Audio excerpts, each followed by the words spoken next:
Karen is the chair, so I don't know if she has some rules for running her Zoom meeting or what we want. So maybe we should take a couple minutes to just say how we would like to run the meeting, and if you want to speak, what you should do to make sure that Karen can call on you. Karen? Thanks, Stacy. Yeah, so do we have the raise your hand feature on? I believe we do.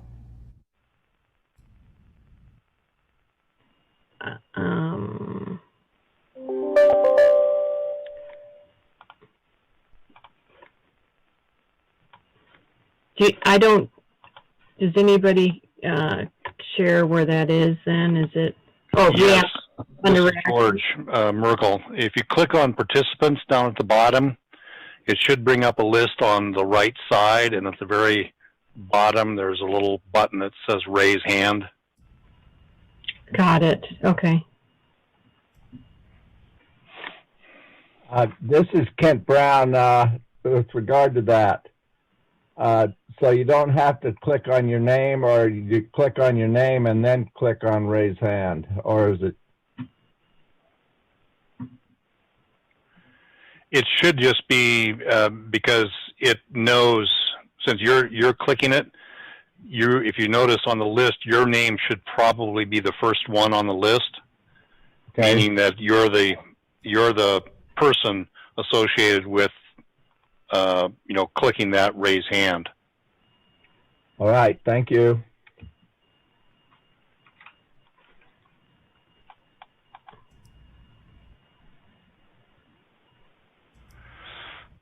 Okay, so I'm just looking at that I just was doing a trial with the raise hand.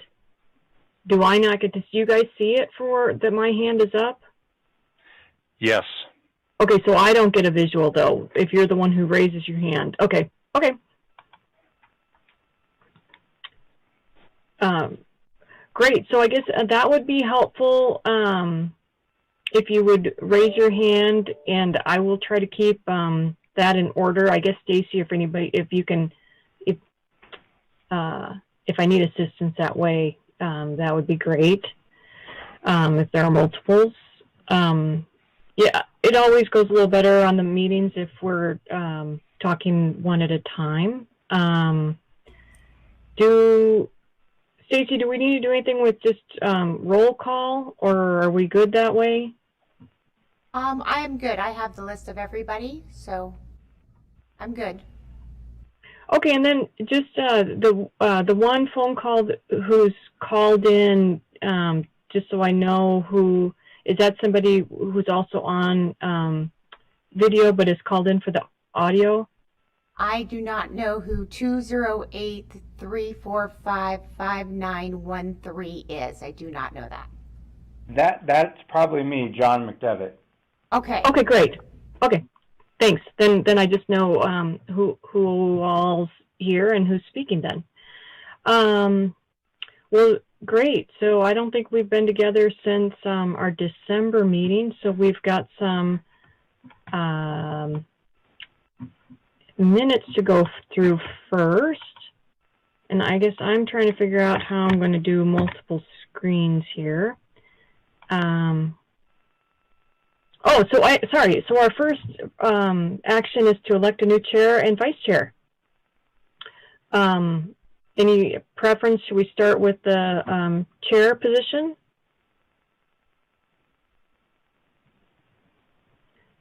It's only for a year, right? Usually. And I guess just speak up since I'm not seeing the hand raising icon.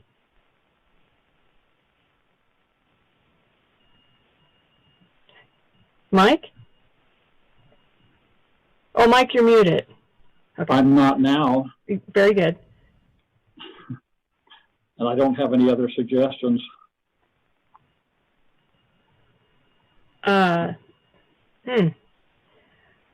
Really? Kent? It sounded to me like if we would get an assessment from the chairman that there's a second there already. So I guess I'll ask the question again. Would the chairperson entertain the thought of doing it for another year? Can't hurt you just put that in the form of a motion. You know, I'm trying to get Karen to sort of buy in. I really like her. I don't want her to be mad at me. Thanks, Ken. I'd be glad to do it. I'd be glad to share it if somebody else was interested too. All right, then I would make a motion then that Karen Gallagher be our chairperson for another year. Second. Any discussion? All in favor? Oh, with somebody? Did I miss somebody? All in favor of the motion? Aye. Aye. Any nays? Okay, so I will gladly be the chairperson for one more year. So then we'll move on to our vice chairperson. Any nominations for that position or interests?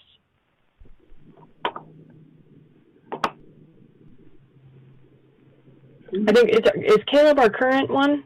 Caleb is our current vice chair.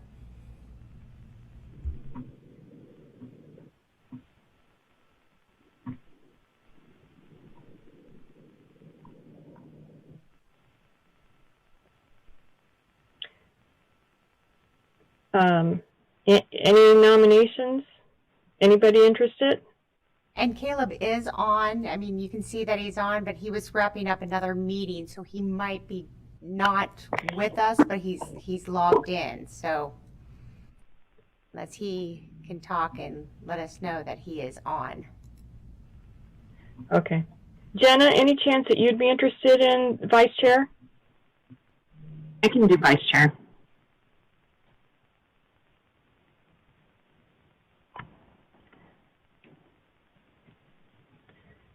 Any other nominations? Kent? That being the case, I would make a motion that Jenna Thornborough would be the vice chair. Mike Wardle seconds the motion. All in favor? Aye. Aye. Any opposed? Motion passes. Thank you, Jenna. Okay, so now we're on to some minutes from the first one is from our September 30th meeting.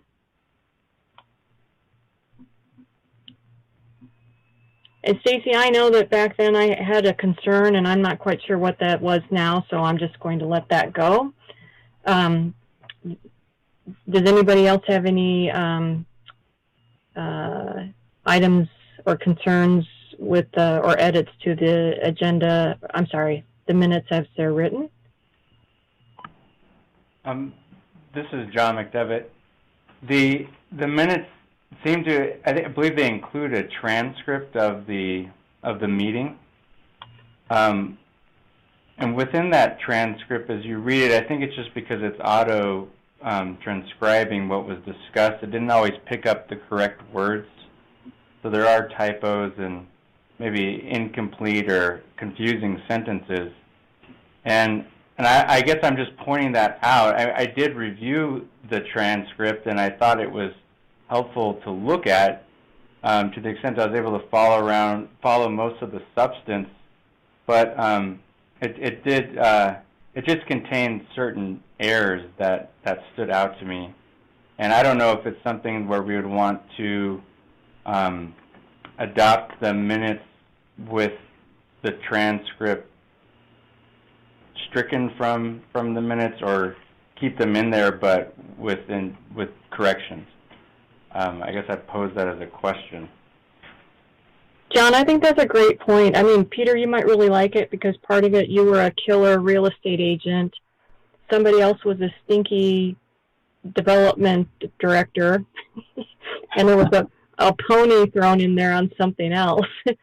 So I Do not want that included into the minutes for the official record. That's fine. But again, like the motions will be transcribed. But as far as the overall discussion, that is not transcribed. So it is up to right. the So is it possible that we would write a note above that closed caption transcription that this is not verbatim and does contain, I don't know, I can wording put that errors? it's the closed caption from YouTube, so errors do occur. Yeah, I think something like that would be helpful for the record.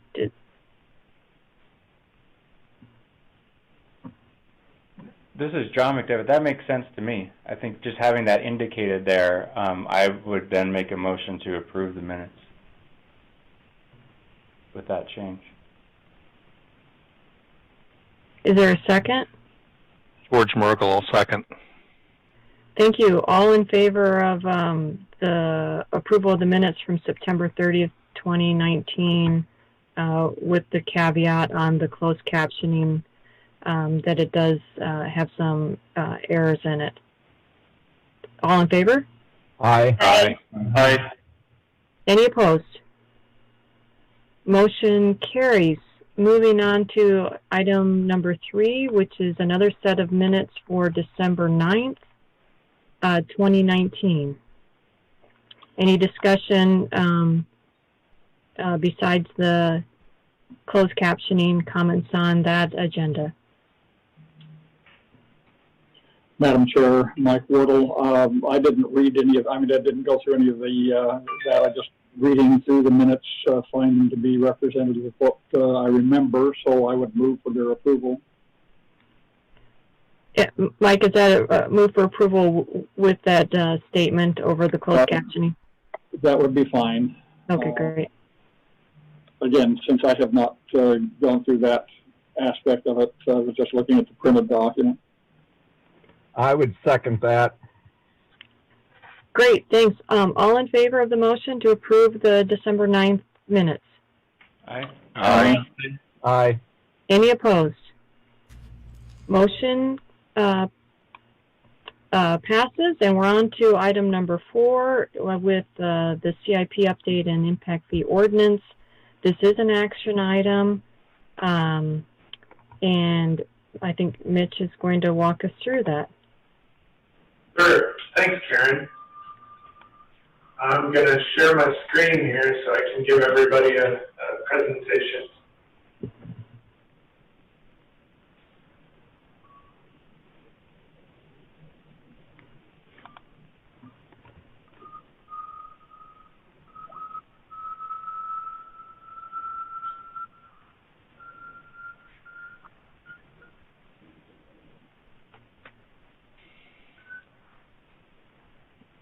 Okay, so you should be seeing my PowerPoint presentation. I imagine you'll let me know if you cannot. And I'm also assuming everybody can hear me. I can see and hear you, Mitch. Okay, thanks for that confirmation. So I'm Mitch Skiles. I'm the Impact Fee Administrator here at the district. It has been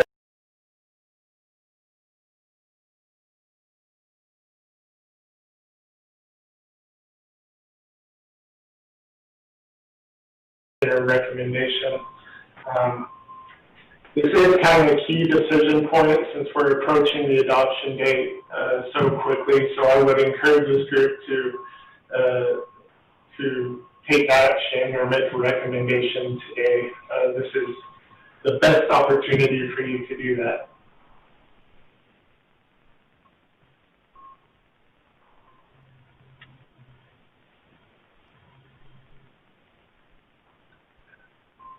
So this is just a high-level overview of what projects have been included in the proposed capital improvements plan. As I mentioned, the initial draft is complete, and it's all included. This map included in the packet with some more details. If you're curious about the map, this is attachment A to the capital improvements plan. Just acts as a visual of it, so give a high level, this is where the projects are proposed to be. I wanted to briefly touch on this. These are some assumptions that were discussed by this group and have since been reviewed by the Commission. These are just some assumptions we've made on the ACHD system for the CIP update. I guess I'll go on the screen from sort of left to right.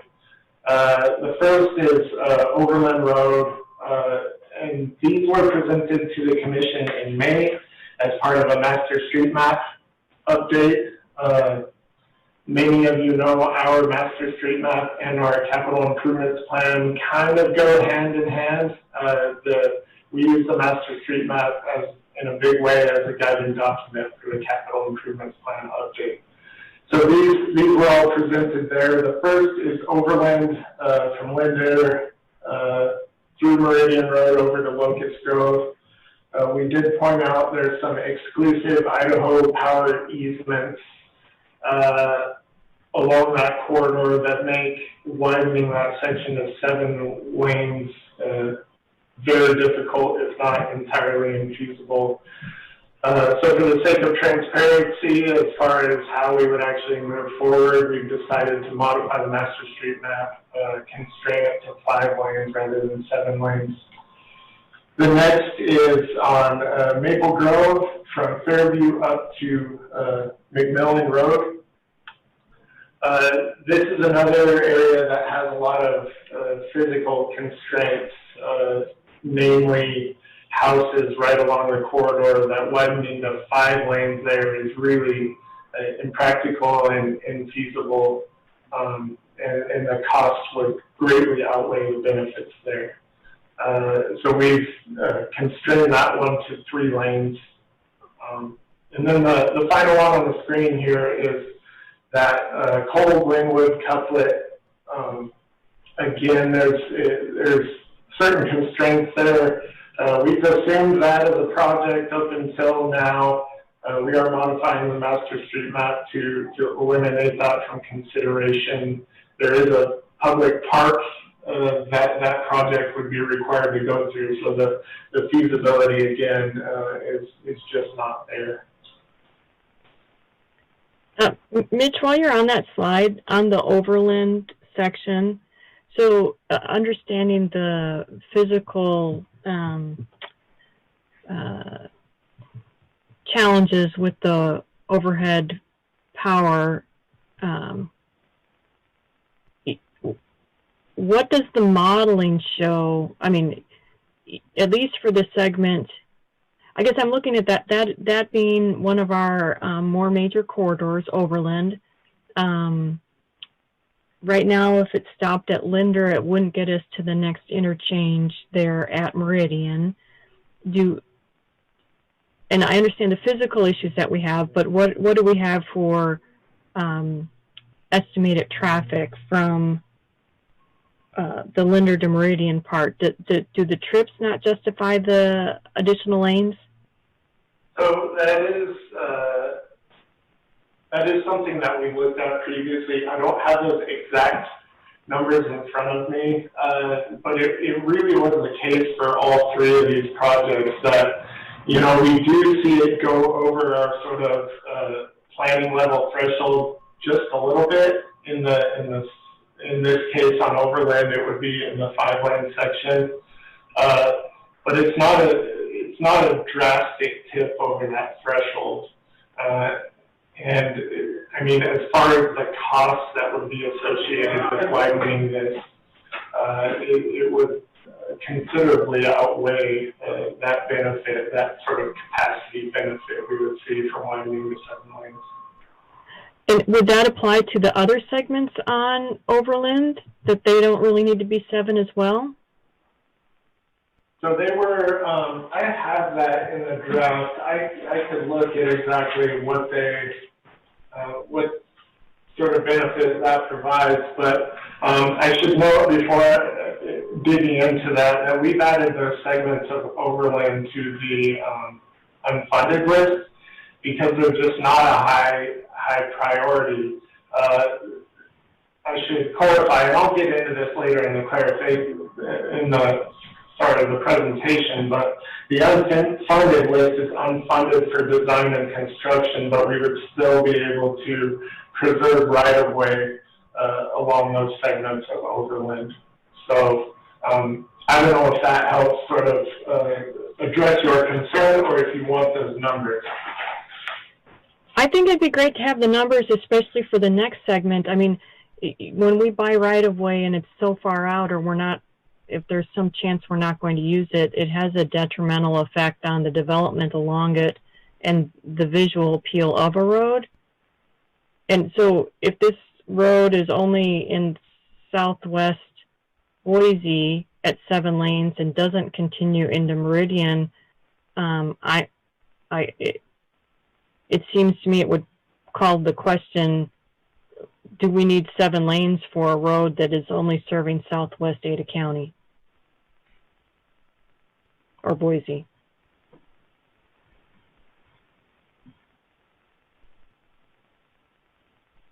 But we do. I'm looking at the numbers that were provided in the draft CIP, and there are even at the build to 7 lanes, we're seeing volumes that are going above that planning level threshold for the capacity of that road. So there's certainly a need shown further east for that 7-lane section. Again, this is not something we see as a high priority, so the way it's in the current CIP is as unfunded status. So it's not something we would prioritize highly. It's not something we would we wouldn't be able to dedicate impact fee funds toward widening this. So the likelihood of it happening is very low. Okay, Mitch, if you wouldn't mind, I'd like to see those numbers if you could send them to me then, and what the planning threshold is.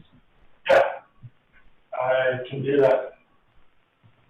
Any other questions on this slide? Thanks, Mitch. Yep. Just taking it.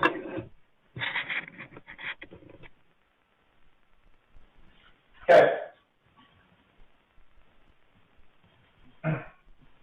So high level for the draft CIP, there are 246 total projects included. 148 of those projects are roadway projects, and the remaining 98 would be intersection projects. And then below that, I show a high level of what those costs look like. So the total costs, and these, I should mention, these costs do not include the design and construction costs of those projects included on the unfunded list. So these are the otherwise funded costs in the capital improvements plan. Total being $957 million. The impact fee eligible portion of that would be $627 million. We do see a sort of shift in, compared to the last CIP, we were about 58% of costs were impact fee eligible. That has bumped up to about 66% impact fee eligible, based on a few considerations that I'll talk about in a minute.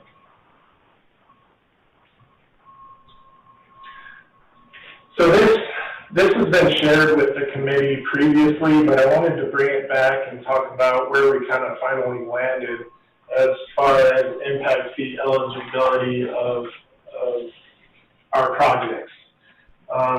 Some of the changes we made based on discussions here and with the commercial developers group, as well as the commission, is to include a couple of new items as far as impact fee eligibility goes. One is, as far as signalized pedestrian crossings, these would be those pedestrian crossings that are on the CIP projects.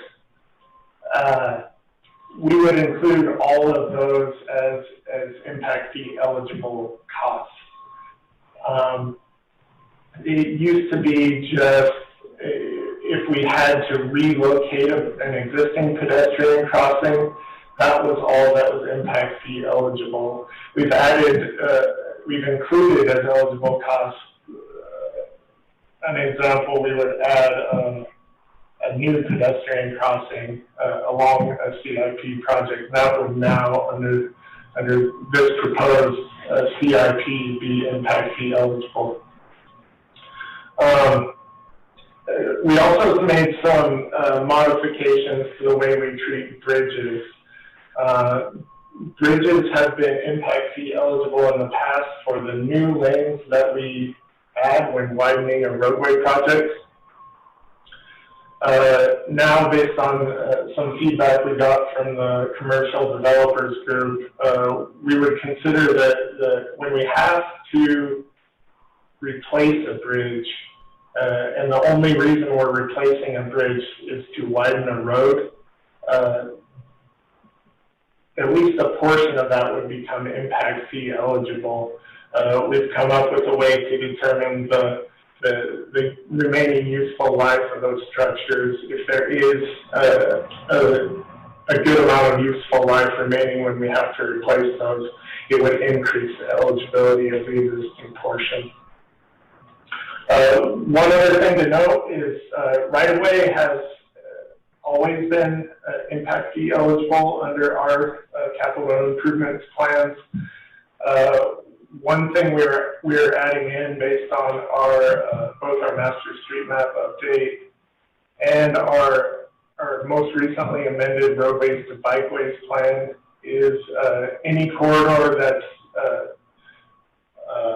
designated as a level 3 bikeway in that roadways to bikeways plan. We've added that additional right-of-way to help accommodate those wider bicycle facilities there. So we do get a little bit of benefit by adding and funding that right-of-way with impact fees.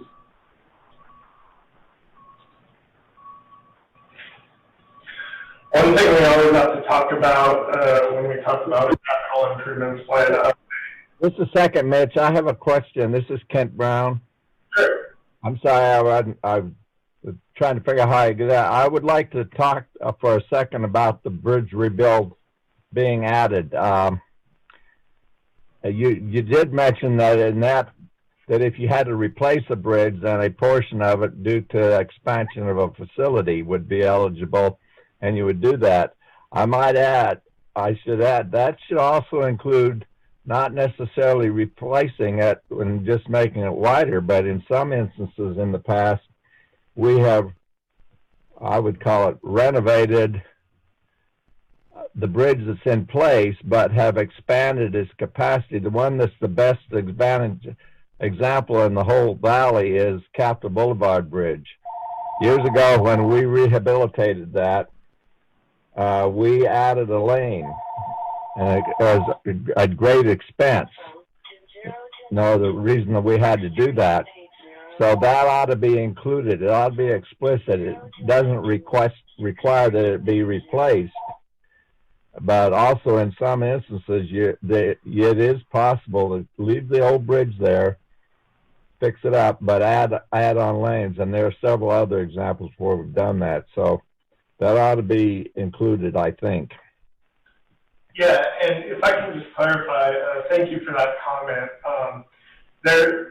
As you said, Kent, there are some cases where a bridge can actually be widened without having to replace the structure. In those cases, because we are adding new travel lanes, those would be impact fee eligible as far as the CIP allows the road segment to be. So that is already included. It's just not something we changed with this update. So anytime we're adding capacity, that would be considered an eligible cost. Thank you. John McDevitt here. I have a question on the slide. On the level 3 bikeways, does that not include bike lanes? So it would include the extra space for the bike lanes. So in a sense, yes. If you look over here on the non-eligible portion, you see bike lanes and sidewalks and things like that. Based on the way our Idaho statute is written, we are not comfortable including those costs as impact fee eligible. But in terms of purchasing right-of-way, we have to purchase for the full section with all those components considered. So it's, in terms of dedication of right-of-way, purchasing right-of-way, we have to include that extra width. So in a sense, you do get a little bit of eligibility here, but that doesn't make bike lanes eligible in the sense where if we went to a arterial roadway and did a project that was strictly for adding bike lanes, that would not be impact fee eligible. So, and just to confirm, what the decision is that the acquisition of the right of way is covered, but the actual construction of the bike lane is not. Is that correct? Yeah, that's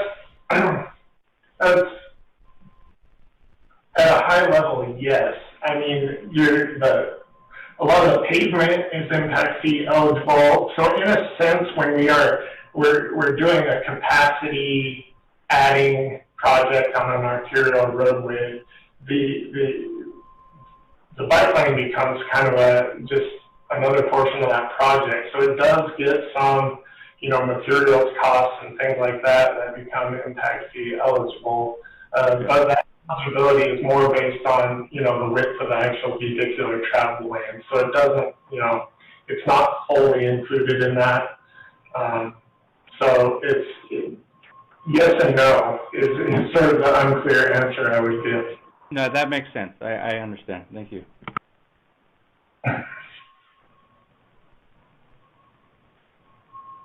So the next slide is regarding existing deficiencies. This is something that Idaho statute also mentions. We cannot spend impact fee dollars on what is determined to be an existing deficiency. Existing deficiencies as far as our roadway projects go are those roads that are over our planning level thresholds in the sort of base network year of 2020. And that map is shown on the screen. It's in the draft capital improvement plan text document along with a table that states which segments these are specifically. We are making some changes that I'll highlight kind of toward the end of this presentation when I talk about the ordinance. We're making some minor changes in the ordinance to allow for the case where if we've expended dollars on a project that would otherwise become an existing deficiency in a capital improvements plan update. If we've already expended dollars with the understanding that it's not an existing deficiency, it would be able to maintain that status in the next update of not being an existing deficiency. So it just gives us a little more flexibility and helps us avoid surprises with projects that we're already moving forward with the plan to extend impact fee funding streams on. So high-level overview of just looking forward over the next 20 years. The horizon year of this capital improvements plan is 2040. We see an increase, as you would probably expect, we see an increase in congestion on really the entire system. Countywide, it's about a 224% increase in terms of lane miles congested. And on the ACHD system only, which would be our principal and minor arterials, those are what we would expend impact fee dollars on. We see an increase of 370%.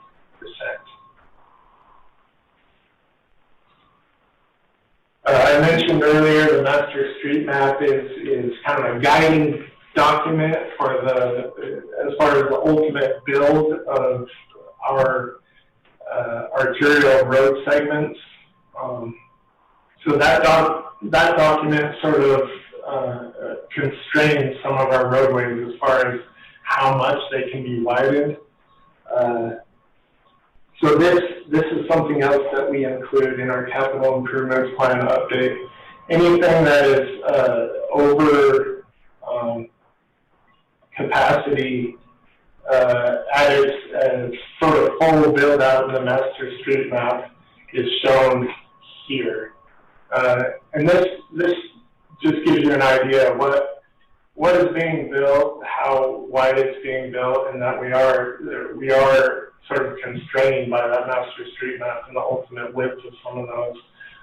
So it kind of forces traffic to utilize other routes or make other decisions when those start to fill up.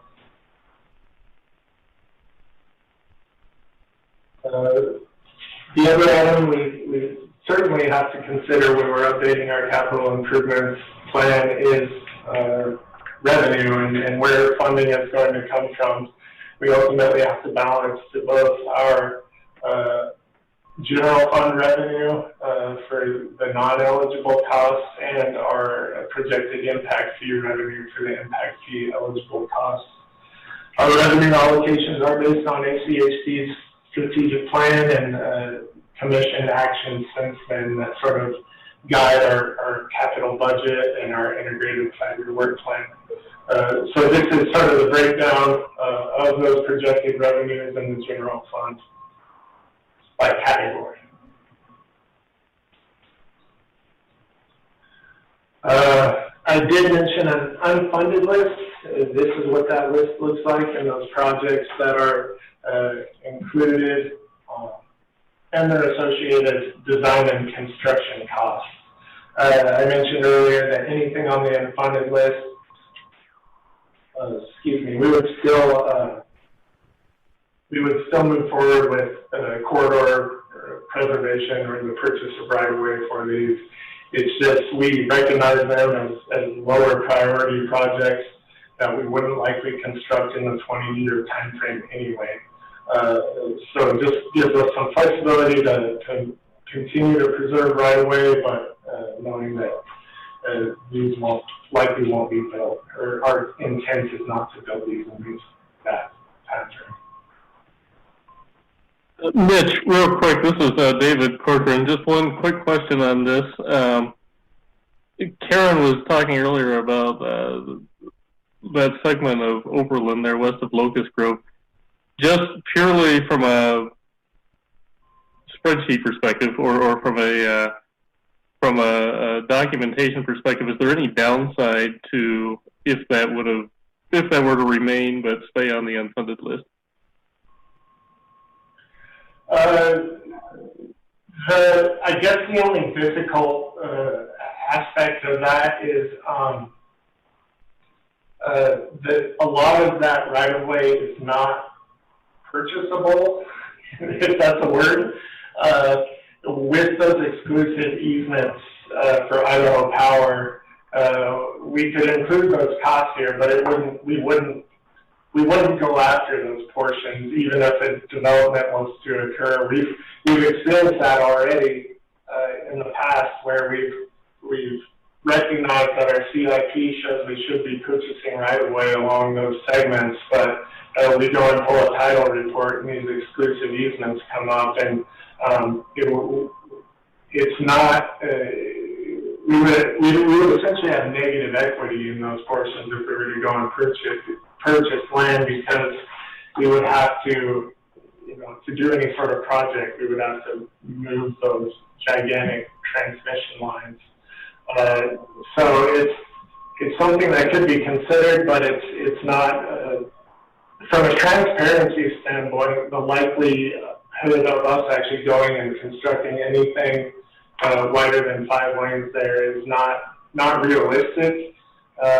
So the sort of the ACHC staff perspective is to completely remove those from the CIP master street map. Fair enough. Thank you.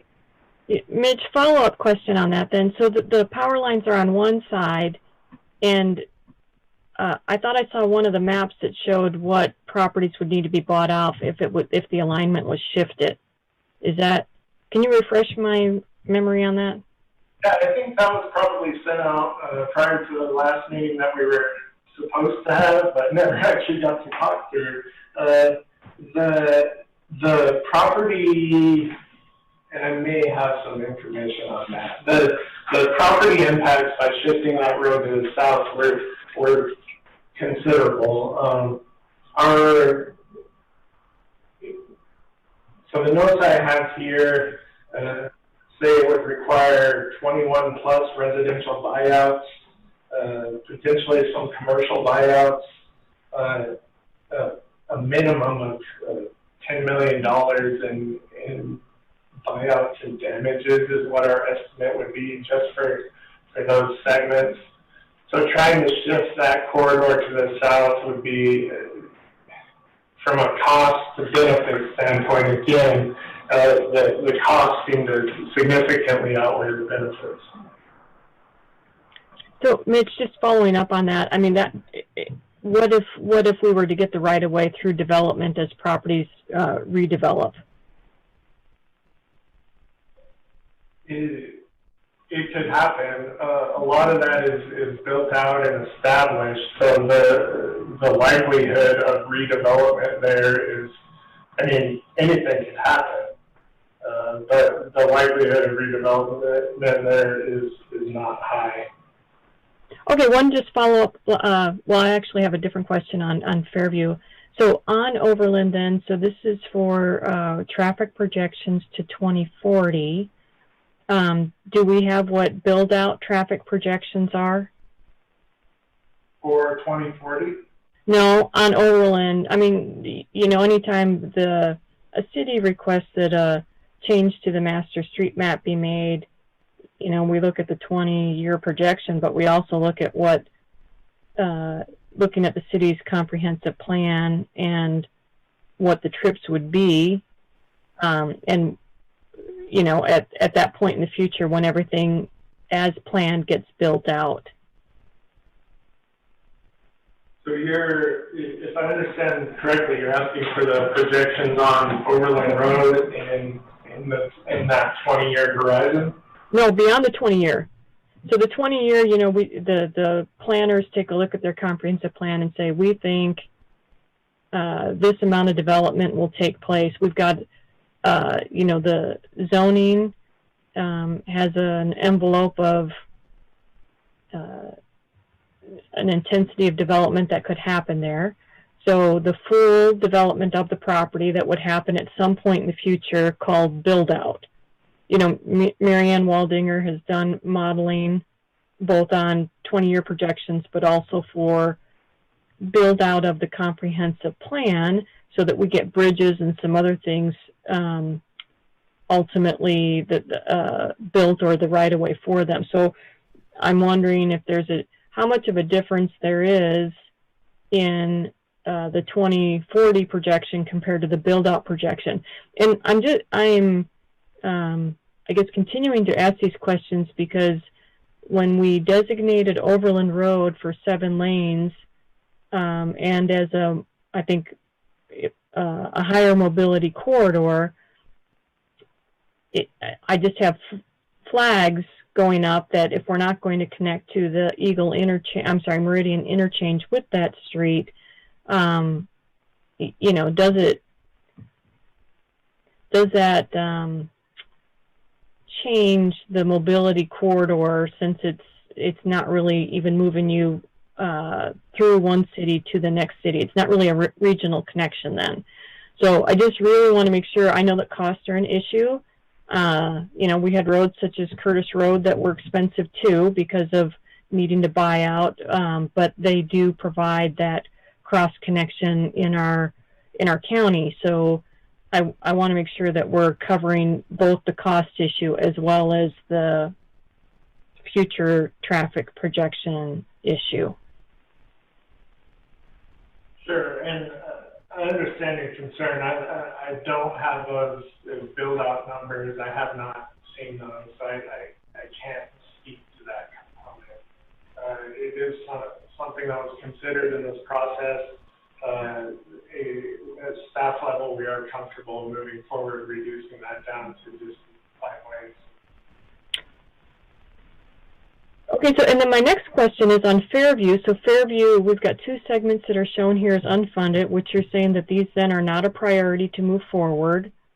It continually shows up on the congested map and has for years, years. So how is that decision made that Fairview then would not proceed? Or what is the criteria to put something on unfunded? There's a handful of considerations.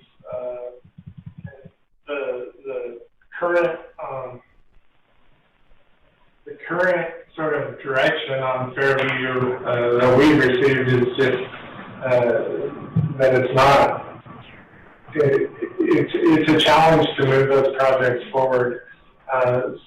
So as far as the criteria goes, there's a handful of considerations as far as when the need is showing up in our analysis. There's a handful of other items that give these projects sort of points or higher consideration. At some point, we have to make a decision in order to balance costs to revenue. That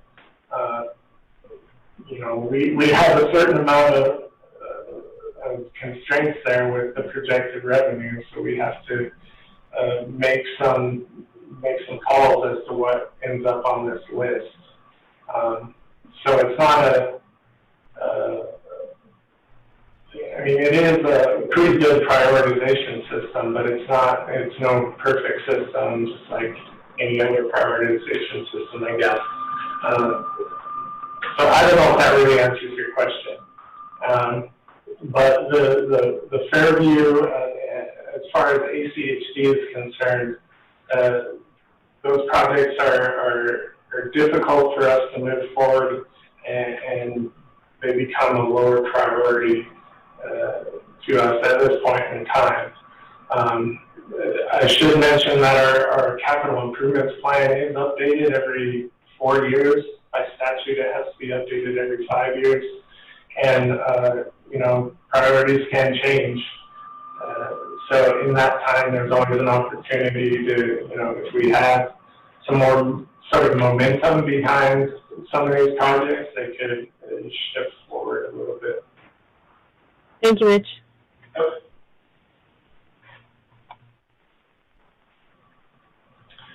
So what are some of the implications of the capital improvements plan update?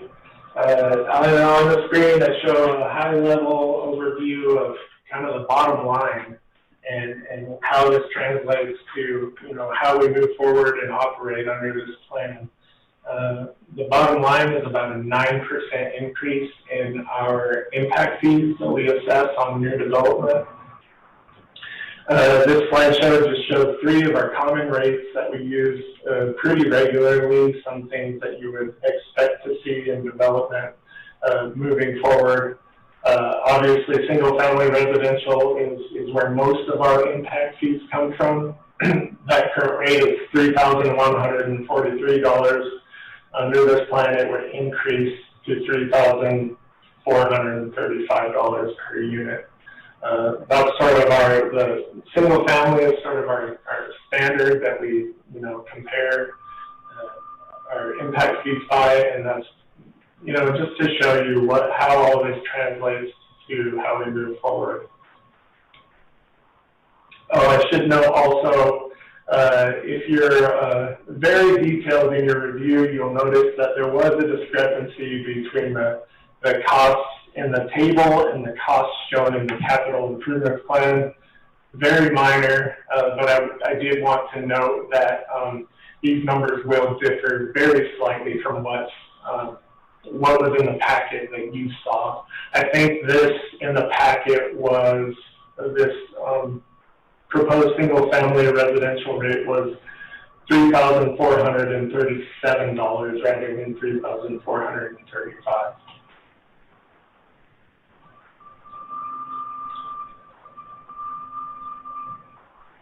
Real quickly, I want to touch on this will be the second action item we're asking you to consider, and that is the actual impact fee ordinance itself. The majority of the changes to this ordinance were simply bringing it up to date. So dates change, ordinance numbers change, just minor text edits in the ordinance. I mentioned earlier when we talked about existing deficiencies, this is probably, while still not a major change, it's probably the most significant change in the proposed ordinance. And the actual text from the proposed ordinance is on the screen. If you're like me, you don't quickly grasp legal language and documents. So essentially what it's saying is that if funds have been spent toward a project, it will carry forward in a new CIP without reducing its eligibility in the case it would otherwise become an existing deficiency. So a quick summary of action items, and then I'll talk about next steps and kind of come back to this slide for the group's consideration. We are asking for a recommendation both on the draft capital improvements plan and on the draft impact fee ordinance. And some recommended motions are on the screen for you. As far as next steps, we do have a commission work session talking primarily about what we're talking about today, and providing the commission with any sort of feedback or recommendations that come from this group as well. After the commission work session, we will release the draft for public comment. As far as the land use agencies that are represented today at this meeting, I would ask that you consider this your notice to bring this information to your elected bodies to then provide us feedback that, that are more specific to your organizations, that, the feedback that wouldn't necessarily come out of this group's recommendation. So that public comment period will run through August 6th, and it will start this Thursday on July 16th. There will be a draft posted to our website. It should be available by this Thursday. Once the public comment period is done, we'll prepare the final draft, incorporating any comments and things that come out of these next few weeks. And our planned adoption hearing with the commission is August 19th of this year. With that, I'll entertain any comments or questions, and I'll also bring it back to this action item slide and toss it up to you guys for discussion.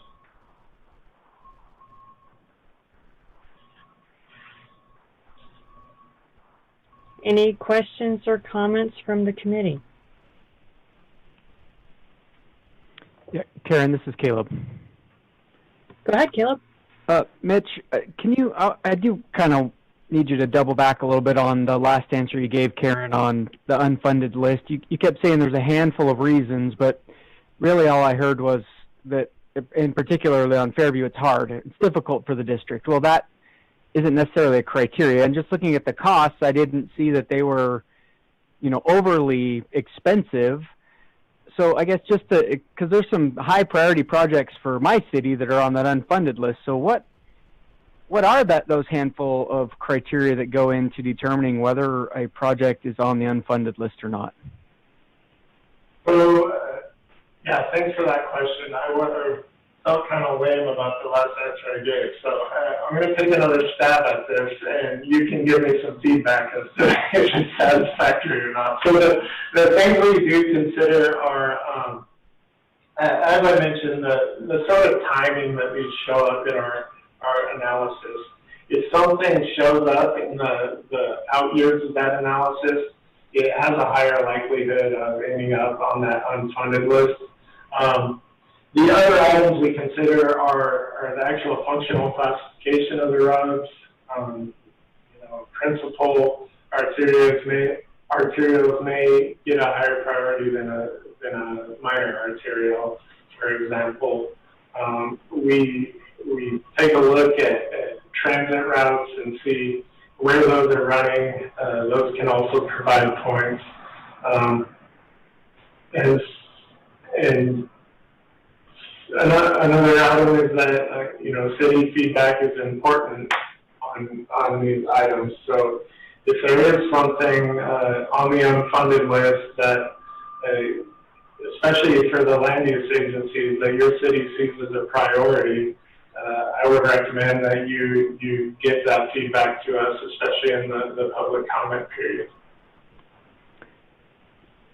Thank you for that answer. And just maybe I know we don't have a motion on the table yet, but just to disclose, I don't know that I'm going to be able to support a motion today to recommend approval, just because I know the mayor's #1 priority project, at least the connecting points over I-84 on Linder Road, is on your unfunded list. So I don't know that I'm going to be able to support a motion that you have on the screen today, but I just want to provide a little bit of background on why, if I do vote against the motion. Mitch, could you back up to the unfunded screen, please?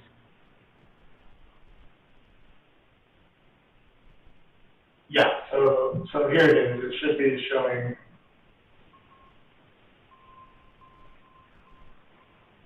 And Caleb, what segment were you discussing there? So Victory to Overland, Linder Victory to Overland, about middle of the way down the table. So an overpass of I-84 at Linder Road is the mayor and council's #2 priority project for the city. And I just don't know how that'd go over if I vote to support the CIP, knowing it's at least 4 years. And I appreciate your answer. That helps me give them some background. And I realize that, every 4 years this gets updated. I heard the mayor say today, who knows, but he may be a one-term mayor, and he has 3.5 years to get Linder Road overpass built. So those are sort of my marching orders, just to kind of put that in perspective a little bit. That's one. But Linder Road is a corridor too. I know it's not an ACHD priority corridor, but that's one where the city is really pushing. So. Sure, and if I could add a little bit more background specifically to Linder Road, when we did our needs analysis, a lot of those segments show up in our master street map with the ultimate build of 5 lanes. In our needs analysis, the Linder just did not draw that sort of attraction. So if you look at the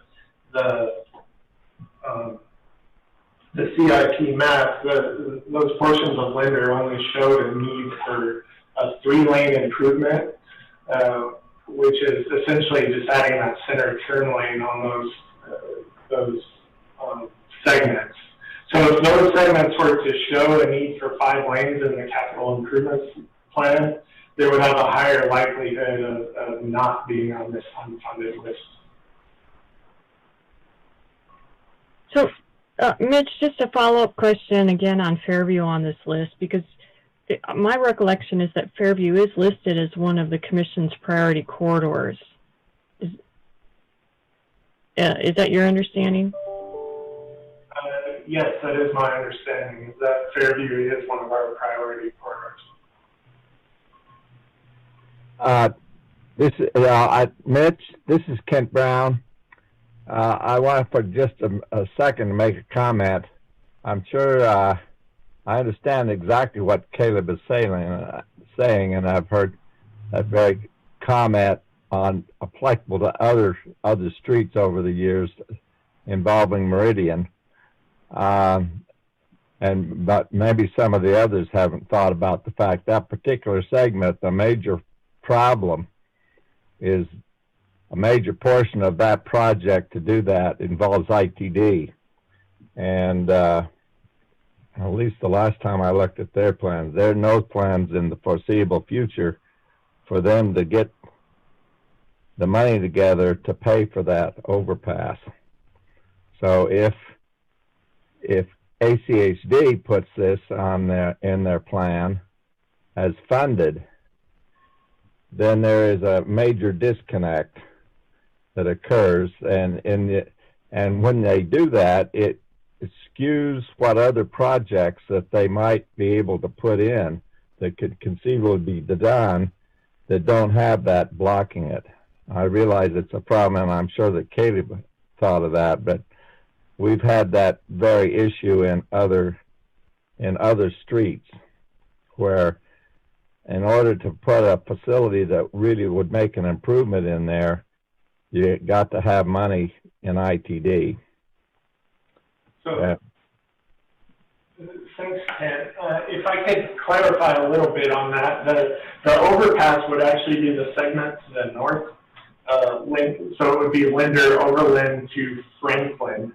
And that actually, based on our intent to include those state assumptions in our capital improvements plan, that overpass is included in the CIP costs.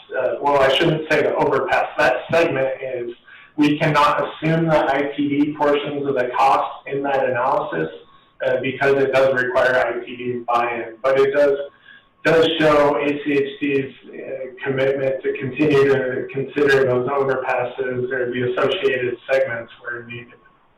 Yeah, thanks, Mitch. You're right. That I was in the wrong segment there. So thank you for that clarification. So was I. And thank you very much for correcting it. And that might even change your comment, Caleb. Absolutely. I mean, Linder as a corridor is still one, but yeah. that mile in particular. So I appreciate you correcting me on that it's not there. I just saw so many Linders there. I guess I read that was one of them. So right in the heart. Thank you. Yeah, no problem. That is the one portion that made it, that we did not add to this unfunded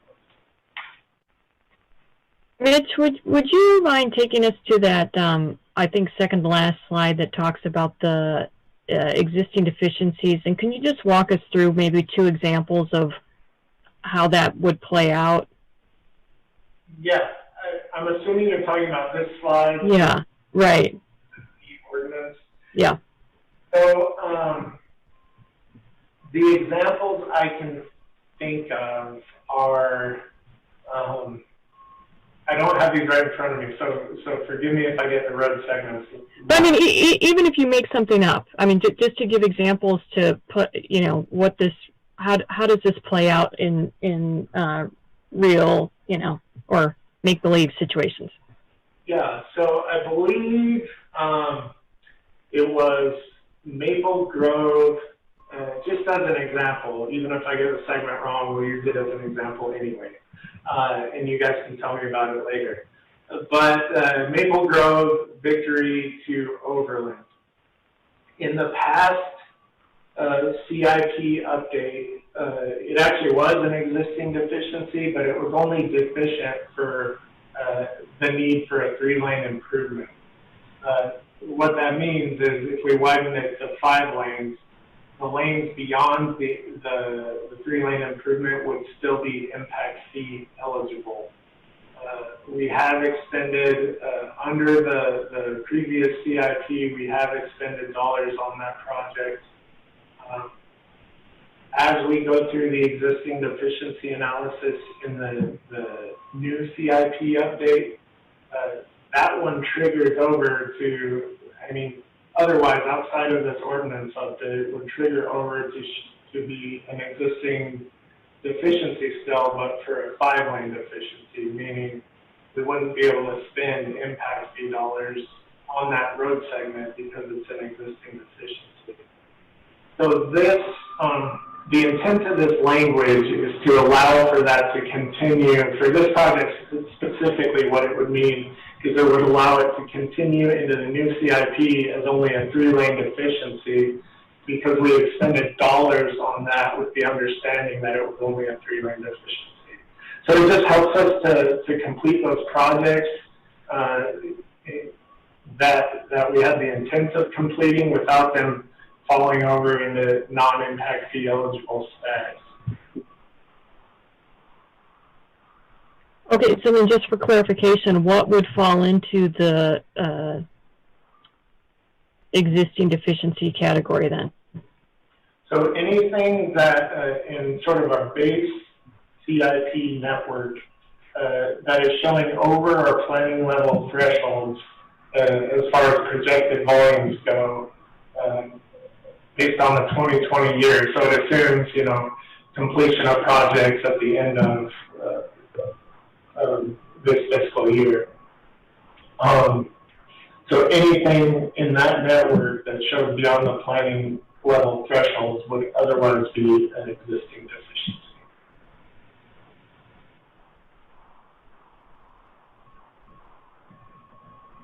Does anybody else have any questions or comments?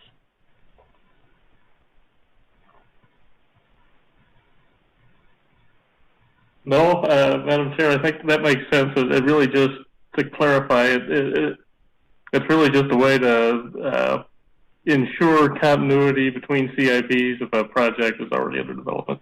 It doesn't significantly change much, really. It's more of a technical clarification, correct? That's exactly that. It just helps maintain that continuity and keeps projects in the same status when we're already, you know, we're already looking to cure those existing deficiencies before we realize that they may have tipped the threshold to become an existing deficiency. Karen, Mr. John Turnipseed, he's our new representative from the city of Star. He does have his hand raised, so. Oh, great, thanks. John, please state your question. Hi, silly new guy question. Would there be a supplement or an addendum to the 4-year plan if there's a significant shift in the regional traffic demand models? City of Star is late coming to all this wonderful bureaucracy trying to figure out how it all works, and we're finding out that a lot of the information that Compass is using is completely out of line, and we're trying to get everything updated. And I'm just curious, if the models start changing, would there be a supplement or a midterm realignment of any of the priorities? So that's a great question. There's a variety of reasons we could potentially do an addendum to this plan during this last CIP update. So a little bit of background: the current CIP we operate under, as of right now, was initially adopted in 2016. In 2018, we did have some new information become available, and we did an amendment to that to complete out sort of the 4-year span of the plan. So I don't know. It depends on the level of changes and things like that. I can't speak to exactly what would sort of trigger us to go through that amendment process. But if we have new information available, it's certainly something we would consider. I should also mention that we update this plan every 4 years, even though it's a 20-year long-range plan.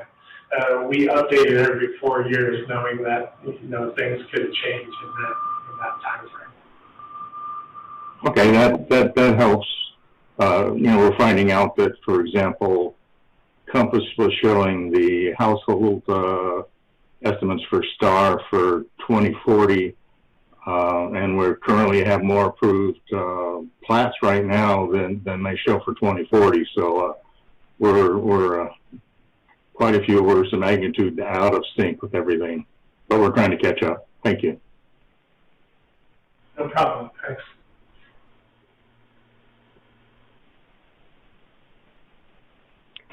Are we ready for a motion, group? Or is there more discussion?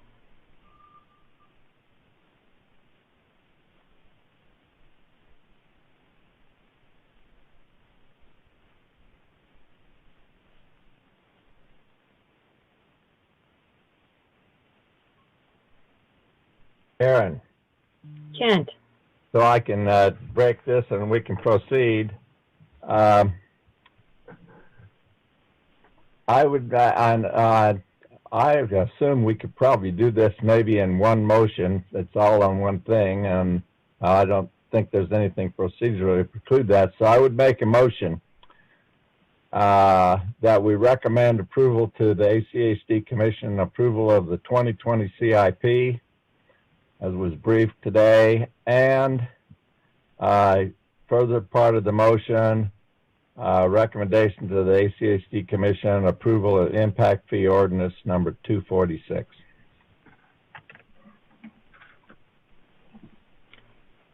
Mike Wardle seconds the motion. We have a motion and a second. Is there any discussion? Yes, so Madam Chair, David Corcoran, Ada County again.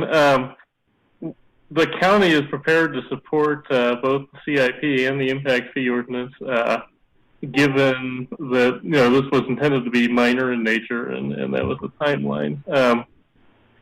The county, I think, as some of you know, is working to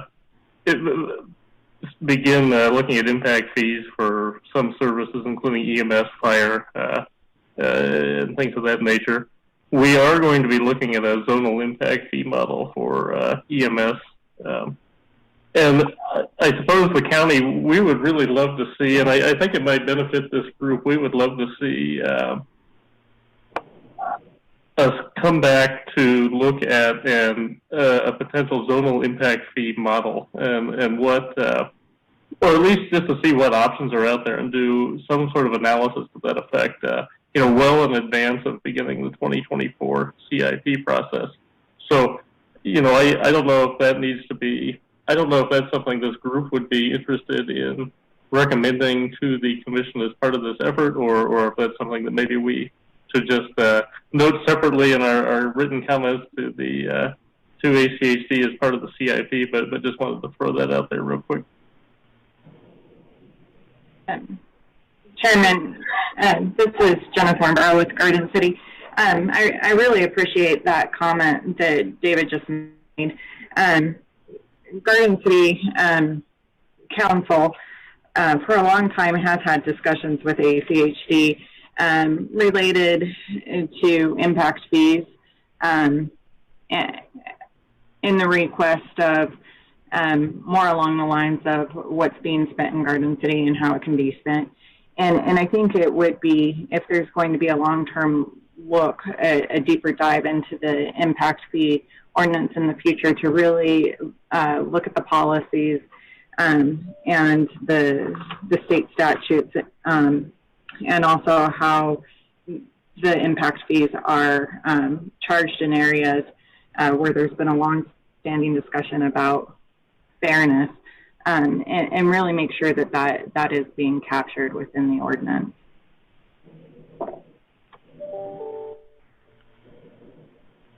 Kent, would you entertain adding that as an official comment? Should the committee be interested in that? Or I think that we've definitely had discussions. We've had requests for information, and we've kind of been on a different page from ACHD staff throughout this update and wanting to delve into some things deeper, given the bylaws of this committee. And ACHD has maintained that this is a minor update, that the city of Boise would definitely support getting that on the record, and hoping to get alignment and starting, just as David said, an analysis sooner. I mean, almost we could just start immediately in this next year looking at that, and maybe it would coincide with what STAR is interested in updating theirs, that, you know, if things proceeded fast enough, we could also update this before 4 years is up. Are some options that I see going forward, but I do, the city of Boise would support getting that as part of the formal recommendation from this group. This is Kent. Absolutely, I support both what Jenna has said and what David did. my question is, though, I'm not so sure how this fits in a motion to adopt these two items given, and don't get me wrong, as you recall, I was a participant in the discussions and some of the problems, and I would support 100% a more in-depth study that would take place between the adoption of this and the next one, so that with some specific things in there. My only question is, I'm not sure how you put it in this action that we're doing right now. We're discussing this as oh, this is legitimate, or maybe it should be maybe as an aside, or if you will, an addendum on a further motion that it is the thoughts, and this is just my thought, it's the thoughts of this committee that we request in pursuant to the interest of the cities that are and the county that are looking in this, some kind of a directed study to this effect. You follow what I'm saying? And that in the event that it proceed and it resulted in something before the 4 years is up for the redo, that it even being considered. But what I'm thinking of is this would be a sort of an aside motion after we did this. In other words, not clutter this motion up with this. I'm not saying that clutter is probably not the right term, but I think you sort of understand what I'm getting at.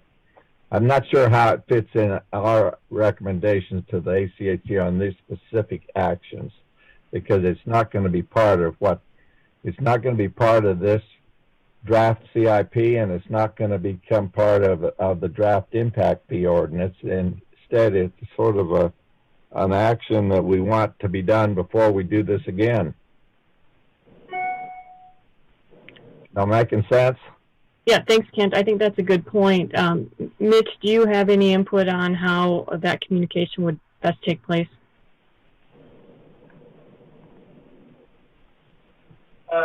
Yeah, so I would see it as a separate item.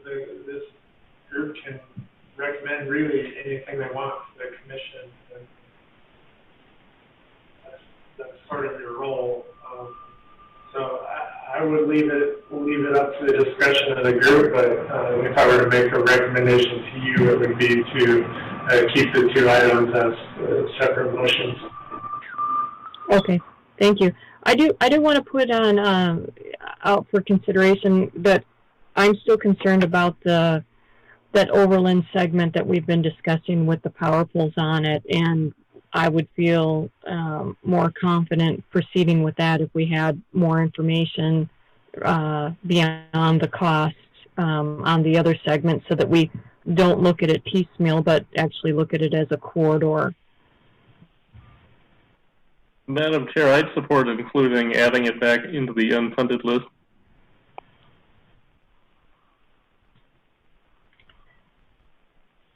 Would the maker of the motion consider that?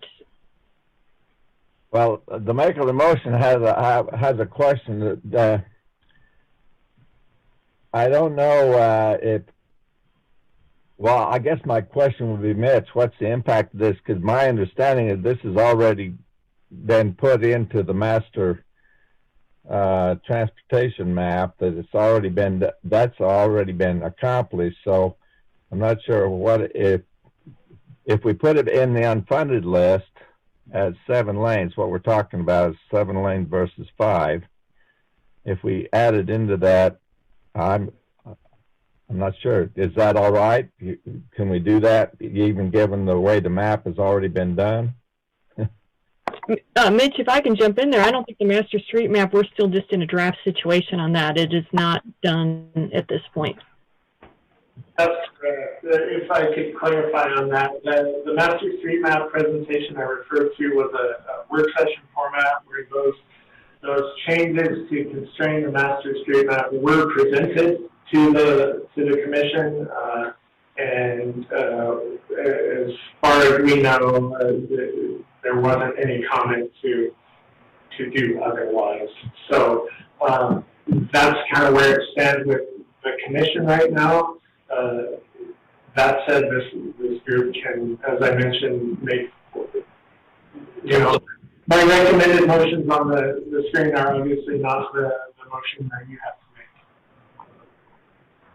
All right, then this is the maker of the motion. Given that I would say I could modify, I can amend my as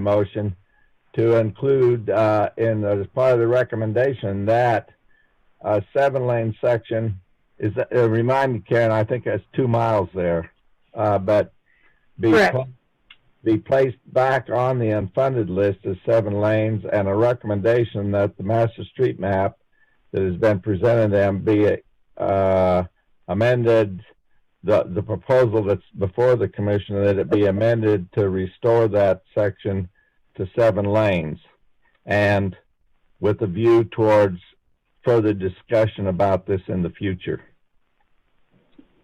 Second, will agree. Okay, so we have a motion and a second on a modified motion to include the segment of Overland from Locust Grove to Linder, to keep it in the unfunded list for 7 lanes. Does the committee have any other items for discussion? George raised his hand. Oh, thank you. George? I think at this point in time, my only concern is that the original motion included the 2 parts, and I think we should be doing this as 2 separate motions, because with the revision to essentially the draft CIP one, I think it's muddying the waters. We need to deal with them one motion at a time. This is the maker of the motion, so yeah, I think we could do that. That would work fine in the event, unless I hear somebody saying that's not a good idea. I can withdraw that portion of the motion that has to do with the impact fee ordinance, and that would move the motion back. So we're just recommending motion on the 2020 CIP as amended by the last change. Second concurs.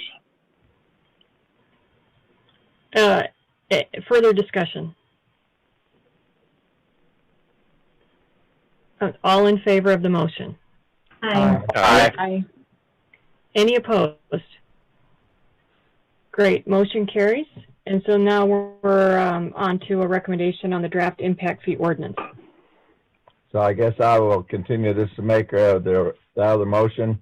And I will now move that we recommend to the ACHD Commission approval of Impact Fee Ordinance 246.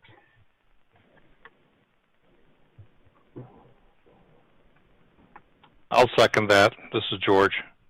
Thank you. We have a motion and a second. Is there any discussion on the impact fee ordinance?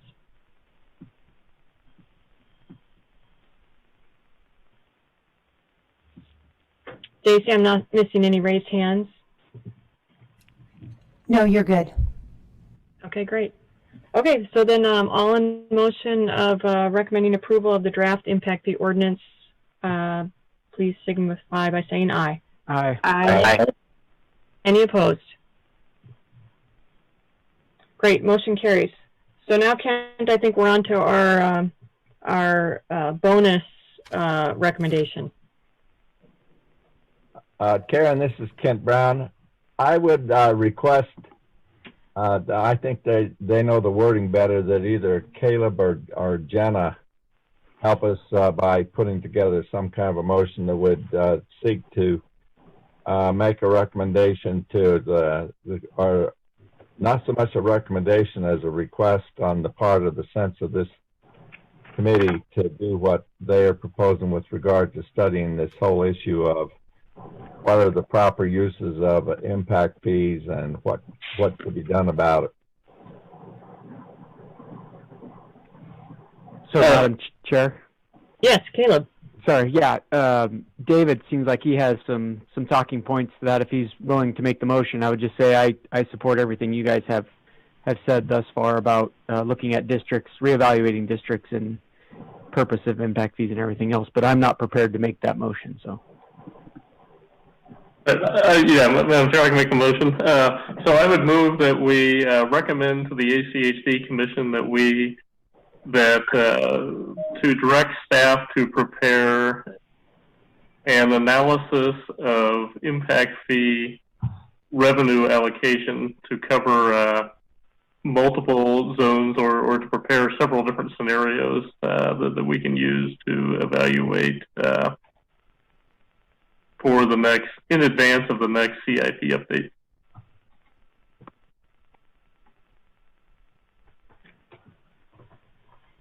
This is John McDevitt. I second the motion. Great, thank you. Any discussion on this motion? Can I hear the motion again, Madam Chair? Yep. So I would move that we recommend to the ACHD Commission that they direct staff to draft an analysis that evaluates different scenarios for revenue allocation for the development of impact fees, including some zonal options, and to do that in advance of beginning the next CIP update. Thank you. Any discussion? Madam Chair, I think this it sounds like a big step looking in the back, backward in the rearview mirror. I think we were there a long time ago and have moved away from that, so I won't support the motion.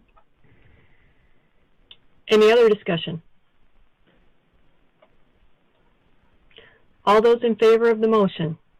Aye. Aye. Opposed? Aye. That would be, or nay, Wardle. Okay, so motion passes. Stacy, I'm not quite sure what that count is. A bunch. I mean, a bunch to one. I'll take it. There we Yeah. go. That's fine. Okay, I think we're at the end of our agenda. Is there anything else anybody wanted to cover? Madam Chair, this is John McDevitt. Oh, no. Yeah, sorry, I guess we do have one other item. Sorry. Go ahead, John. Following up on, I believe, a comment from Jenna, I guess, eligibility question on impact fees, what projects are eligible. And I think from our September 30th, 2019 meeting, there was a motion made to have legal counsel present to the committee on the analysis of eligibility. And I guess I'm still interested in having that presentation, because we did not have it at the December meeting. I think there was some general policy discussions of what ACHD looked at internally, but I would be interested to get a detailed presentation from legal counsel on what they're looking at as far as eligibility. And so I guess I'd make a motion to follow up on that same motion that we had in September, is that legal counsel come and update the committee as to where, well, I guess the analysis that ACHD has undertaken in reviewing eligibility. We have a motion. Do we have a second? Madam Chair, this is Ann Westcott. I'll second. Thank you. Any further discussion? Yes, this is Kent Brown. I was the maker of the motion in September, and I certainly support doing that, because we didn't do that. It was actually to have that motion at that time was to have a presentation concerning the law, the regulations that are pertinent to that the highway district uses in making decisions about what is eligible, what it is not eligible.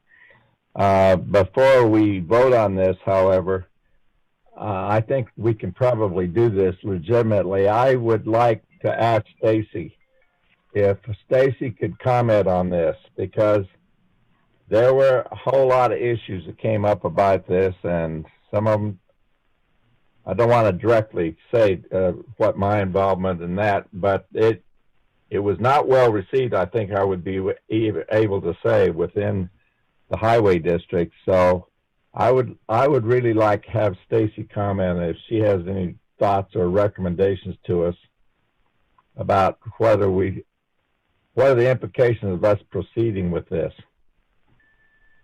My only comment is that I believe that staff and legal counsel believe that they have addressed that concern and that request. If you, as a committee, doesn't feel like that is, to request that again from the commission and have commission direct staff to do it again. But I believe that staff and the legal staff believes that those questions have been answered. Okay, this is Ken again, and I understand. I understand what you're saying, and thank you very much for that thought. In my own thought, then, that I don't believe some of the things were answered, and they are reflected in what we've heard today. But I would still like to have some kind of a briefing, and it doesn't necessarily have to be done by the legal staff if that creates a kind of problem, but by the people that are active in administering the impact fee program for the highway district, to brief this committee on exactly what the guidance is that is to be used for making the decisions about where these impact fees are used and where they're not used. I don't know if that is exactly what's meant by the motion or not. Yeah, this is John McDevitt. I'll amend the motion that it not be strictly request that legal counsel brief the committee, that ACHD staff or legal counsel and/or legal counsel update the committee on the analysis that was undertaken with respect to determining eligibility and a presentation on that analysis.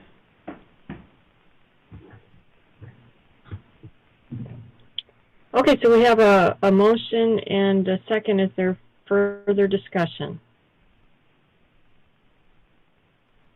So Stacy, just on timing on that, so as we're finishing today,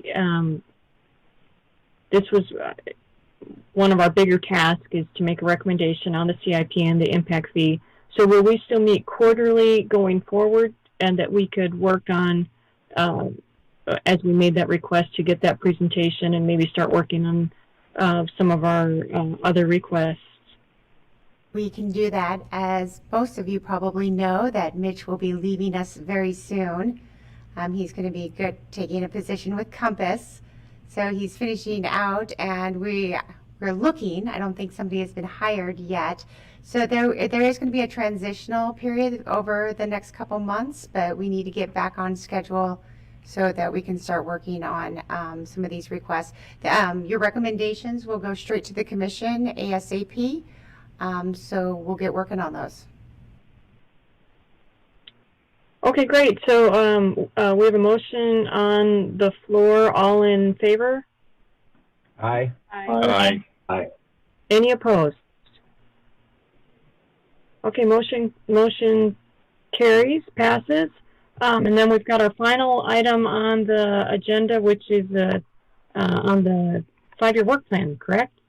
Yes, so I just want to put it out there that we had this on the agenda as the last. There's no action required. We are past our time that we did schedule for this. And Christine and Christy have been so patiently awaiting. We do have open to the public on Thursday evening, and I am sure that Christine and Christy would love to give the presentation, but I just want to put that we are over our time that we scheduled, so. How does the committee feel? Would you like the presentation? Stacey, are you saying that it would be the same presentation on Thursday then? Is that what you're? Christine, and I have to tell you that Caleb did send his apologies, but he did have to leave the so he is now not in attendance. This is Christine Tamler. It'll be ultimately the same. That's what I had prepared for today, was just a quick overview of a memo. And whereas on Thursday, I'll present more in a PowerPoint form, I guess Christy Inselman can answer how hers is different. Yeah, as far as the presentation I was going to bring you today for the 5-year work plan, it's going to be very similar to what we'll be presenting on Thursday as a public open house. So, but it was just, it was a little bit more targeted for this group, and we wanted to bring it to you because we would be looking for comments, not an action today, but we'd be looking for comments on the draft plan. But if you guys don't want us to do that today, that's fine too. We'll have it as a public meeting, and then we also have a commission meeting on Wednesday. So a lot of that information will be presented then. I'd be open for having the discussion. Christy and Christine, I mean, how much time, what do you think we're looking at for the presentation side? Christine just has a memo. Mine's more a PowerPoint presentation. I can go through it quickly. I can try to get through it in, 5-10 minutes. I may gloss over a few things, but I'd be more than happy to do that if that's what the group would like. How does the committee feel? Kent Brown, I'm in favor. I'd like to go ahead and listen to it. If I could listen to it now, that'd be great. I'll just do it now. I would agree. Let's just go ahead and do it. Okay, Christy, I mean, maybe don't gloss over. Give us the information then that you had prepared. Thank you. Of course. I'll let Christine go first, though. Okay. Okay.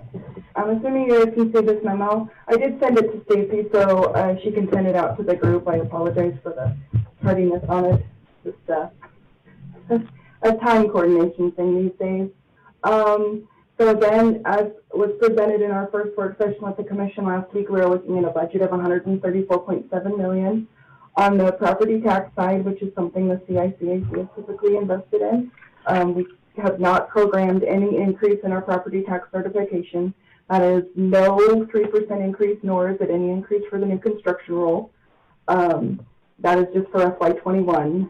In the revenue projections for FY22, and then those used in the remainder of the integrated 5-year work plan and CIP, the 3% plus the new construction rule was calculated in there. This is currently just the amount for, it was just not included in FY21.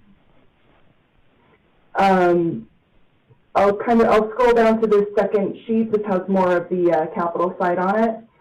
So some of our big projects on the overall construction side is Gowan Road Bridge. We've got some work on Eagle Road south of Overland in Victory. There's the addition of the right-hand turn lane on Chinden on Curtis heading south over Chinden. And then in 22, we've got Locust Grove and Victory and Locust Grove kind of just moving out there. The House Bill 312 projects, those are more on the maintenance side. We do report those to the legislature as far as what types of projects and what types of expenditures each of those have. And then at the bottom, I just put a little table here showing the top impact fee projects for FY21 that are currently proposed in the 21-22 budget. Thank you, Christine. I did have one thought for consideration in that understanding the recommendation not to take property tax, but wondering if the part where new construction is not being recommended either, that seeing as this group is for the impact fees and having growth, pay its way, is that something that this group could make a recommendation on, that the commission does take the new construction and growth so that they are paying their own way? Absolutely. You can make that recommendation to the commission. I know that there's been discussions of possibly including it or possibly excluding it, but the current budget is built off not taking it. I also know that just for some additional details on, I believe it's Thursday, either prior to our open house or shortly thereafter, we'll have posted on our website the budget packet, which is what I've been presenting to the commission. It goes into detail on the operational side as well as detail about the capital project side, just for your information. Thank you. Mm-hmm. Other questions? Thank you. Does the committee have any other questions or anything for discussion? Or is anyone interested in a motion that ACHD taking growth? Mike Wardle, it seems like every time we get around to this, I make a motion to recommend that the commission take all of the resource options that they have because we cannot continue to fall behind in capital improvements. So I would move that we recommend that the commission take the growth and the 3%, but that's, I'll just leave it there. Kent, you're muted if you were talking. There we go. Yes, I would definitely second that. And some of you on here have heard me speak on this before. In fact, I used to speak about it regularly to the commissioners when I was working there, and I very much support what Mike is saying, so I will second that. Any further discussion? Call for the question. All in favor? Aye. Aye. Any opposed? Motion carries. Thank you, Christine. I'll have that recommendation for the commission on Wednesday. Thank you. Thanks, Stacy. Okay, Christy. Okay, let me get this PowerPoint up.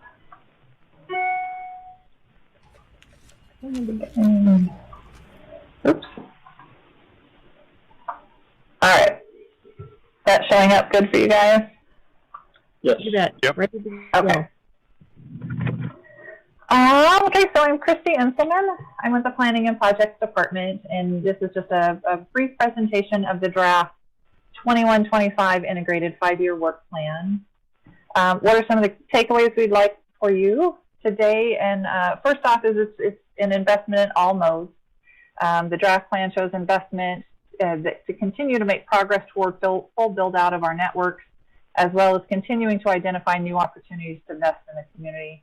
It meets the commission targets, which include a certain level of over-programming, especially in the out years. Plan allows us to be responsive and flexible to revenue changes, which means we'll be able to take advantage of revenue increases that can cut projects if necessary. You know, we never like to do that. The reality is we understand that there are things outside of ACHD control, such as a pandemic that we're living in the middle of, and the goal of this plan is to program it in a way that can be adjusted if necessary. I'm sure you guys have seen this slide before. This is a commission target. And as I said, Christy, you're not advancing. I'm not advancing? That's not good. Let me, oops.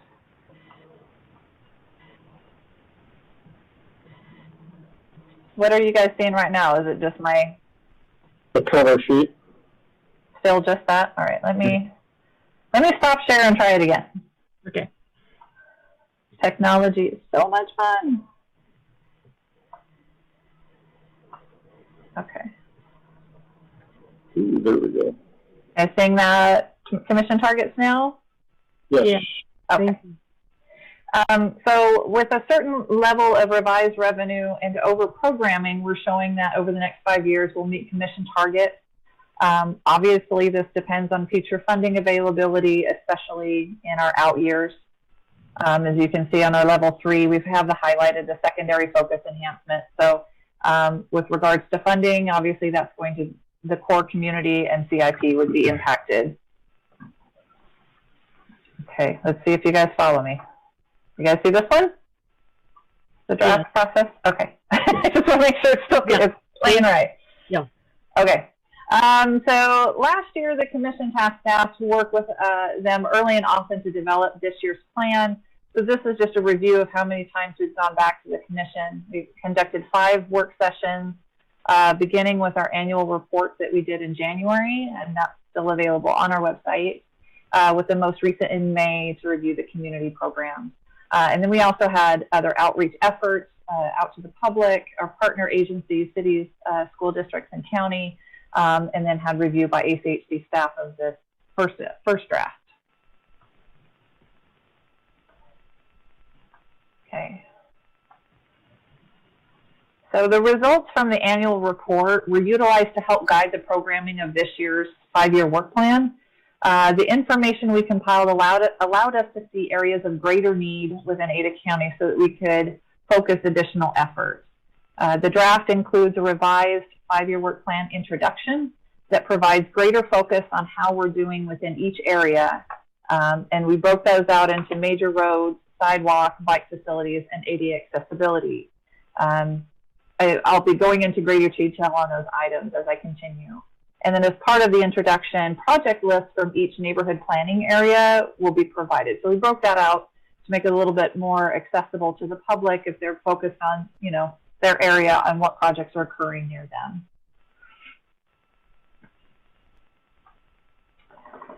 So the major roads, so the plan includes a total of 29 major roadway and intersection projects for a total of 98 lane miles.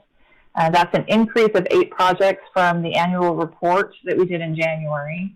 And I also want to highlight that there are currently 23 projects that were completed or under construction in 2020.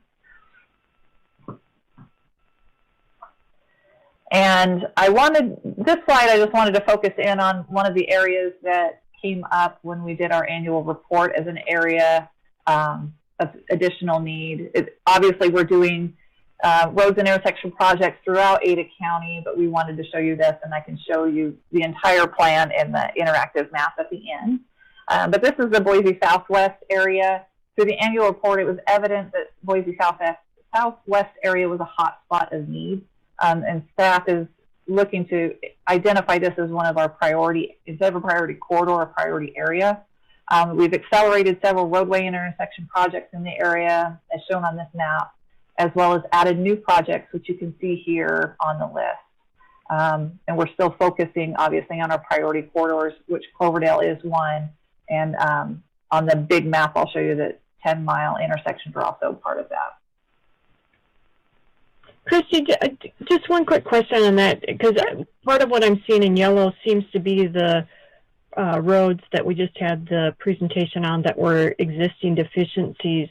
Does that play into when a road gets scheduled for widening, the financing on that would be all general funds as opposed to general funds and impact fees? Yeah, I mean, it does. It does play into that discussion. We do have specific funding for priority corridors that would go into those as well. But we recognize that there is a need, and we're trying to elevate those roadways, which is why they're in the plan now. Thank you. Yeah, I was just noticing for sure Victory, and yep. I think one of the other, 5 Mile, I think was also an existing deficiency. Yep. Yeah, and like Mitch talked about too, that it's, depending on how we look at those, if we're going to a 5-lane and the deficiency is a 3-lane, we do get to utilize impact fees for those out lanes, I guess you could say. Okay. And then ADA accessibility, I'll just touch briefly on this one. This is one of the categories.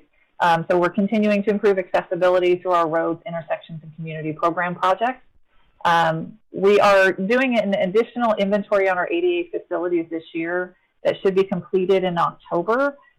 This is going to give us a better idea of what improvements still need to be made, and anytime we do this type of a deeper dive into our existing facilities, we anticipate the inventory of improvement needs will go up within each category, the high, medium, and low. So this year, we bring this back to you next year, expect those numbers to go up. Oops. I can make this go. Okay. So bike facilities, we've added a new program in the 5-year work plan, and that is our bikeway signage program. And the purpose of this program is to accelerate the completion of our low-stress bikeway network. with the adoption of the Roadways to Bikeways Master Plan in 2018, 6% of the low-stress bikeway network has been completed, which means currently 9% of the population is within a quarter mile of a completed low-stress bikeway. If we complete all of the bikeways currently programmed in this 5-year draft, 40% of the population will be within a quarter mile of the low-stress bikeway, which we're super excited about. By adding that signage program, we're accelerating, we're accelerating the low-stress bikeway, which will start to create a network that was envisioned with the Roadways to Bikeways plan. And then here's a list of new bikeway projects that we've added this year. This mapping, it's going to get better. This was the best I could do for the meeting today, and when we get the interactive map completed, it'll be a little bit clearer. But a lot of these lines that you see here, these are the low-stress bike networks that we've added into the program, which you can see are starting to create a network throughout the county, which is its purpose. And then sidewalks. Filling key sidewalk gaps is another focus of this plan. That's a regular item that comes up from the public as needing to be completed. Currently, we have 26 miles of sidewalk programs. As a reminder, many of the sidewalk connections will be completed with our major roadway projects. And we did complete a total of 48 community program projects last year, or this year, not last year. And then for our community programs, we have added, these are additional projects that we've added this year. Again, as part of that annual report that was conducted, we also saw Garden City as another area of need, given all the local roadways that they have within their network and missing some improvements there. So we've added a few of those projects in as well to try and address that. Okay, so ASAC, we're always committed to involving the public, and we welcome comments from the CICAC regarding the draft. Our virtual open house, as we talked about earlier, is planned for this Thursday, July 16th from 5:30 to 7. We would love for you to attend. The comment period will be open from July 16th through August 21st. And so we would be looking for the CICAC to either provide individual comments on the plan or as a group collectively, if there was something the group wanted us to address with this initial draft or with this plan, we would be looking for that also. So these are the upcoming dates. So there's the open house, our comment period. The budget is looking to be adopted at the August 26th public hearing, with the adoption of the 5-year work plan adopted September 23rd. And then I can bring up, I'm going to have to stop sharing my screen, but then I can bring it back up to show you the interactive map that we'll have as well. This is in process. Oops, sorry. There we go. Okay, so it's going to be very similar, the interactive map, as last year's, where we're going to have tabs if you wanted to drill down into bike and ped projects or road and intersection projects. That's what will be finalized by the release of this on Thursday. We just don't have that quite done. But it will be completely interactive, so you can zoom into a particular area. You can click on a project, and it will give you additional information about that project, the anticipated design, right-of-way, and construction year, and then there'll be an additional attachment that goes into more detail with regards to cost for that particular project. And with it being interactive, you'll be able to click on a project and enter additional comments you have specifically about that project as well. And that was my presentation. Do you have any questions? Thank you, Christy. Any questions or comments from the committee?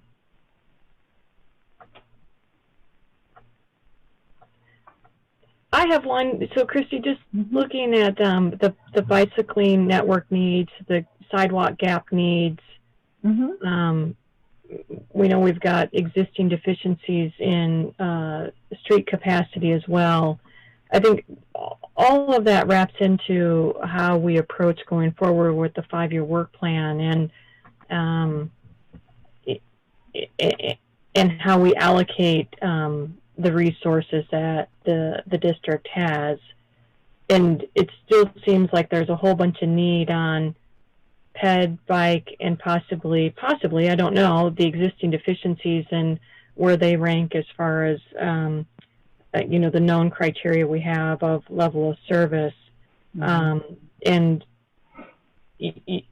going through a presentation like this, it's not clear, or those items could need more funding or could be recommended for more funding than what they have, which is a more general comment. But knowing that, I'm not prepared to make any other kind of motion of support or supporting a motion on this item at this time. Yeah, thank you, Karen. Sorry, go ahead, Ken. Absolutely. And so I am going to chime in here and point out that's exactly why Mike Wardle made his motion. Because he had it right on the head. That's the problem. We fail. It takes money to fix all of these things. And you can't continue on freezing with a magic idea that some great uncle in the sky is going to give us money someday. But that's why Mike made his motion. So it makes it every year. And I think you get a lot of support. Yeah. Yep. I thank you for those comments. I mean, we truly do understand that it does take money to get these completed, and that's why we aggressively seek that each year, and it's up to the commission then to identify how that funding is going to occur if we can get additional. Okay, any other comments on the 5-year work plan from the committee? If not, it looks like we're passing on giving a recommendation. Okay. That finishes the agenda that we had for today. Thank you, everyone, for staying on longer. Thank you, Christy, for your patience. Of course. And I guess we could entertain a motion to adjourn. So moved. Second. Great. All in favor? Aye. Aye. Aye. Thank you all. Thank you all. Thank you. Thanks. Oh, so, hey, Stacy, just in closing this out, instead of waiting for our next meeting to get the minutes, is at least if you could send the minutes earlier, that might be helpful. But I was also just hoping that maybe you could send us the motions that the group has made so that we have those. Absolutely. I can do that right away. Okay. Okay, great. Okay. Thank you. Thank you. Thank you.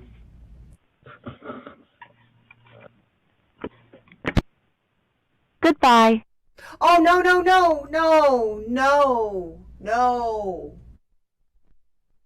Diane.